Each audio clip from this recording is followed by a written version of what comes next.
Hello hi ನಮಸ್ತೆ. ಇವತ್ತಿನ recipe ತೊಗರಿ ಬೀಜ ಮತ್ತು ಅವರೆಕಾಳು ಬೀಜ ಹಾಕಿ ನಾನು ಚಿಕನ್ ಸಾಂಬಾರು ಮಾಡ್ತಾಯಿದ್ದೀನಿ. ತುಂಬ ಚೆನ್ನಾಗಿ ಬಂದಿದೆ. ಈ ರೆಸಿಪಿ ನಾನು ಯಾವ ರೀತಿ ಬರುತ್ತಂತ ಅಂದ್ಕೊಂಡಿದ್ದೆ. ತುಂಬ ಚೆನ್ನಾಗಿ ಬಂದಿದೆ. ನೀವು ಒಮ್ಮೆ ಟ್ರೈ ಮಾಡಿ ಇದನ್ನು ಹೇಗೆ ಮಾಡೋದು ಬನ್ನಿ ನೋಡ್ಕೊಂಬರೋಣ. ನಾನು ಮೊದಲನೇದಾಗಿ ನಾನಿಲ್ಲಿ ಬೆಳ್ಳುಳ್ಳಿ, ಸ್ವಲ್ಪ ಚಕ್ಕೆ, ಸ್ವಲ್ಪ ಲವಂಗ, ಶುಂಠಿ, ಧನಿಯಾ, ಹಸಿ ಕೊಬ್ಬರಿ, ಕೊತ್ತಂಬರಿ, ಒಂದು ಈರುಳ್ಳಿ, ಒಂದೆರಡು ಟೊಮಾಟೊ ಇದನ್ನೆಲ್ಲನೂ ನೀಟಾಗಿ ಫ್ರೈ ಮಾಡ್ಕೋಬೇಕು. ಇದನ್ನೆಲ್ಲ ಮಸಾಲೆಗೆ ತೊಗೊಂಡಿದ್ದೀನಿ ನಾನು ರುಬ್ಬಕ್ಕೆ. ಇದನ್ನು ನೀಟಾಗಿ ಫ್ರೈ ಮಾಡ್ಕೊಳ್ಳೋಣ. ಈಗ ಸಾಂಬಾರಿಗೆ ಯಾವ ಪುಡಿ ಹಾಕೋದಂತ ಹೇಳ್ಕೊಡ್ತಾ ಇದ್ದೀನಿ. ಅರಿಶಿಣ ಪುಡಿ, ಧನಿಯಾ ಪುಡಿ, ಚಿಕನ್ ಮಸಾಲ, ಉಪ್ಪು, ಗರಂ ಮಸಾಲ, ಸ್ವಲ್ಪ ಅಚ್ಚ ಖಾರದ ಪುಡಿ. ಇದನ್ನು ಸಾಂಬಾರಿಗೆ ಹಾಕ್ಕೊಬೇಕು. ಇವಾಗ ಫ್ರೈ ಮಾಡ್ಕೊತಾ ಇದ್ದೀನಿ. ಸ್ವಲ್ಪ ಎಣ್ಣೆ ಹಾಕಿ ಈ ಥರ ಫ್ರೈ ಮಾಡ್ಕೋಬೇಕು. ಹಸಿ ವಾಸನೆ ಹೋಗಬೇಕು. ಅದಕ್ಕೆ ನಾನು ಈ ಥರ ಫ್ರೈ ಮಾಡ್ಕೊತಾ ಇದ್ದೀನಿ. ಈಗ ಆಗಿದೆ, ತೆಗೆದ್ಬಿಡೋಣ. ಇವಾಗ ಮತ್ತೊಂದು ಸತಿ ಒಂಚೂರು ಎಣ್ಣೆ ಹಾಕ್ಕೊಂಡು ಈರುಳ್ಳಿ, ಟೊಮಾಟೊ, ಕೊತ್ತಂಬರಿ ಎಲ್ಲನೂ ಮಿಕ್ಸ್ ಮಾಡಿ ಫ್ರೈ ಮಾಡ್ಕೊತಾ ಇದ್ದೀನಿ.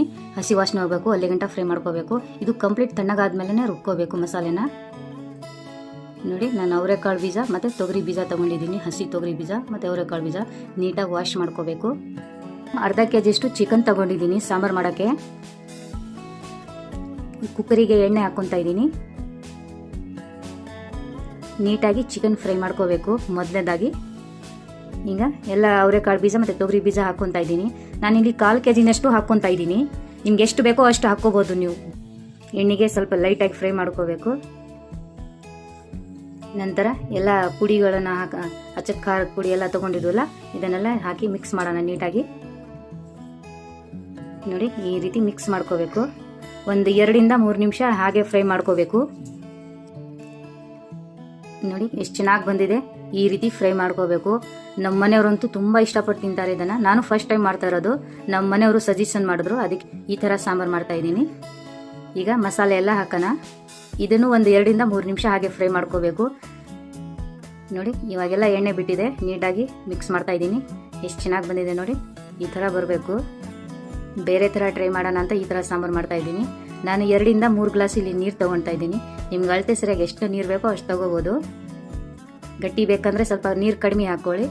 ಇಲ್ಲಿ 3 ಗ್ಲಾಸ್ ನೀರು ಹಾಕ್ಕೊಂಡಿದ್ದೀನಿ.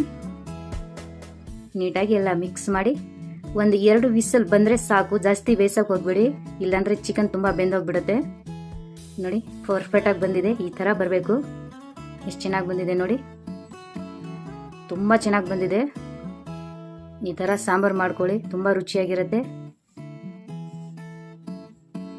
ಎಷ್ಟು ಚೆನ್ನಾಗಿ ಕಾಳುಗಳು ಎಲ್ಲ ಬೆಂದೋಗಿದೆ. ತುಂಬ ಚೆನ್ನಾಗಿದೆ, ಘಮ ಘಮ ಅಂತ ಇದೆ.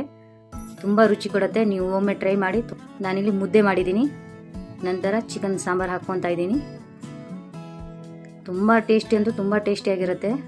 ತುಂಬ ರುಚಿ ಅಂದರೆ ತುಂಬ ರುಚಿ ಇರುತ್ತೆ. ಅದರ ಮೇಲೆ ಕಬಾಬು ಕೂಡ ಮಾಡಿದ್ದೆ ನಾನು. ತುಂಬ ಚೆನ್ನಾಗಿ ಕಾಂಬಿನೇಷನು. ತಿಂತಾಯಿದ್ರೆ ತುಂಬ ಚೆನ್ನಾಗಿರುತ್ತೆ. ಎಷ್ಟು ಚೆನ್ನಾಗಿದೆ ನೋಡಿ. ಈ ಥರ ಬರಬೇಕು. ಈ ಥರ ನೀವು ಒಮ್ಮೆ ಟ್ರೈ ಮಾಡಿ, ತುಂಬ ಚೆನ್ನಾಗಿ ಬರುತ್ತೆ.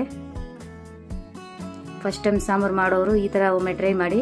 ನಾನು ಫಸ್ಟ್ ಟೈಮ್ ಮಾಡಿದ್ದೆ, ಹೇಗೆ ಬರುತ್ತೆ ಅಂತ ನನಗೂ ಸ್ವಲ್ಪ ಡೌಟ್ ಇತ್ತು. ಸಾಂಬಾರಂತೂ ತುಂಬ ಚೆನ್ನಾಗಿ ಬಂದಿದೆ. ಈ ವಿಡಿಯೋ ನಿಮಗೆ ಇಷ್ಟ ಆದರೆ ಪ್ಲೀಸ್ ಒಂದು ಸಬ್ಸ್ಕ್ರೈಬ್ ಮಾಡ್ಕೊಳ್ಳಿ.